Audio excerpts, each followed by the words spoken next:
बात करेंगे coupling. Coupling is the measure of the degree of interdependence between the modules.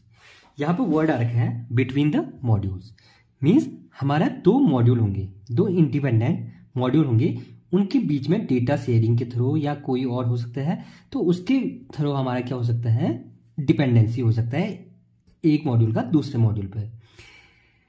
यहाँ पे हम शो कर रखा है डायरेक्शनल से कि M1 का कुछ डेटा हमारा M2 यूज कर रहा है और M2 का कुछ डेटा हमारा M1 यूज कर रहा है। तो यानी कि यहाँ पर हमारा क्या है, फुल्ली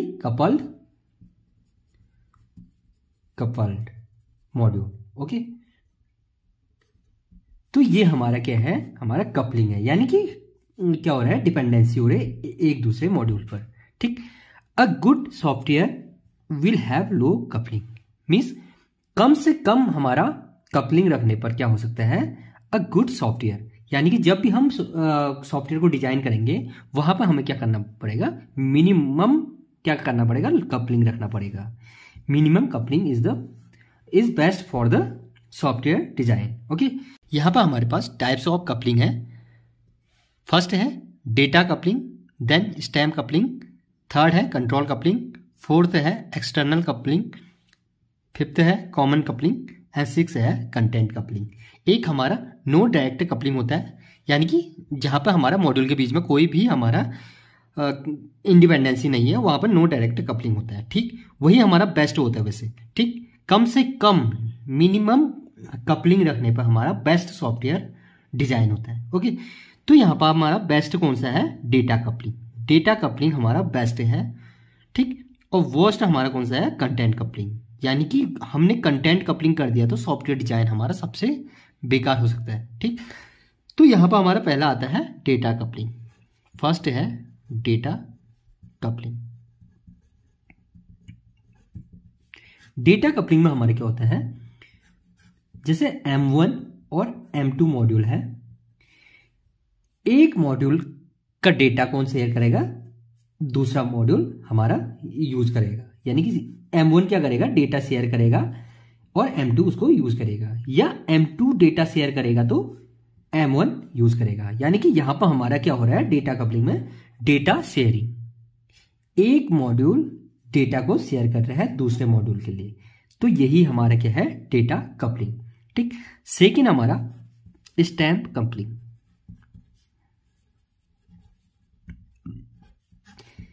यहां पर हमारा एक मॉड्यूल क्या शेयर कर सकता है, स्ट्रक्चर, डेटा स्ट्रक्चर कह सकते हैं हम। ठीक, यानी कि यहां पर हमारा एरे, जैसे M1 ने क्या कर रखा है, एरे डिफाइन कर रखा है, या लिंक्ड लिस्ट डिफाइन कर रखा है, या कोई हमारा डेटा स्ट्रक्चर ही हमारा डिफाइन कर रखा है, तो वो क्या कर देगा, सेकेंड मॉड्यूल को पास कर देगा, और सेकेंड मॉड्यूल क्या करेगा, इन्हीं लिंक्ड लिस्ट, इन्हीं डेटा स्ट्रक्चर को क्या करेगा, डायरेक्टली यूज करेगा। ठीक, M1 में डिफाइन होगा, M2 यूज करेगा। तो यहां पर हमारा क्या है, स्टैम्प कपलिंग, जहां पर हमारा डेटा स्ट्रक्चर ही क्या हो रहा है, शेयरिंग हो रहा है।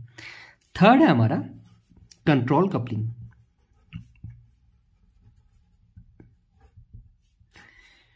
कंट्रोल कपलिंग क्या होता है, हमारा एक मॉड्यूल दूसरे मॉड्यूल को कंट्रोल करेगा, यानी कि जैसे हमने यहां पर कंडीशन लगा रखा है, इफ एल्स, कंट्रोल स्टेटमेंट हमने लैंग्वेज में पढ़ रखा है, वहां पर हमारा इफ एल्स एल्स इफ इस टाइप से पढ़ते हैं। इफ कंडीशन लगा दिया, देन उसके बाद एग्जीक्यूशन में हमारा M2 को एग्जीक्यूशन कर सकते हैं। ठीक, यानी कि M1 के थ्रू क्या कर रहे हैं, हम M2 को कंट्रोल कर रहे हैं, यानी कि यहां पर जो भी ऑपरेशन का रिजल्ट आएगा उसके बेस पर हमारा M2 परफॉर्म होगा, यानी कि M2 का एग्जीक्यूशन होगा। तो हमारा M2 कंट्रोल्ड बाय M1। ठीक, तो यहां पर हमारा कंट्रोल कपलिंग आ रहा है, यानी कि हमारा इंटरडिपेंडेंसी है, यानी कि दोनों हमारा डिपेंडेंट है एक दूसरे पे।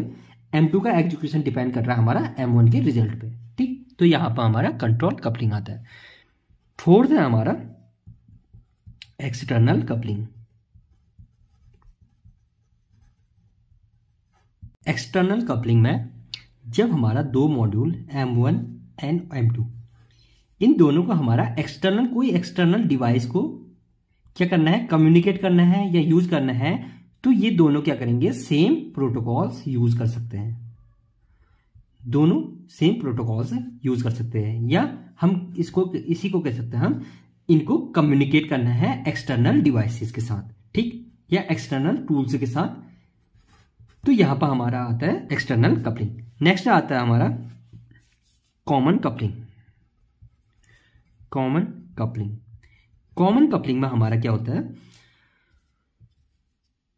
मॉड्यूल से क्या करते हैं, दो मॉड्यूल है तो ये दोनों हमारा क्या कर सकते हैं, ग्लोबल डेटा को यूज कर सकते हैं।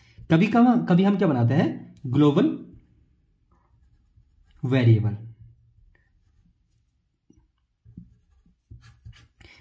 वेरिएबल डिफाइन करते हैं लैंग्वेज में, और इसको हम किसी भी फंक्शन में, किसी भी मॉड्यूल में हम इसको यूज कर सकते हैं। यानी कि यहां पे हमने एक बेस मॉड्यूल में हमने क्या कर दिया, ग्लोबल डेटा डिफाइन कर दिया या वेरिएबल डिफाइन कर दिया, और M1 और M2 उसको शेयर कर सकते हैं, ठीक। तो यही हमारा है कॉमन कपलिंग।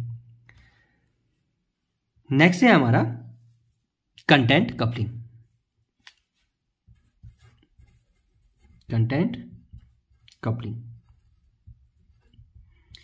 कंटेंट कपलिंग में क्या होता है, पूरा का पूरा कंटेंट, जैसे कि हमारा M1 का क्या कर सकते हैं, पूरा कोड, सोर्स कोड जितना भी हमारा प्रोग्राम का रखा है वो हम क्या कर सकते हैं, M2 में यूज कर सकते हैं। यानी कि पूरा का पूरा कोड ही हम क्या कर लेते हैं, शेयर कर लेते हैं, यूज कर लेते हैं।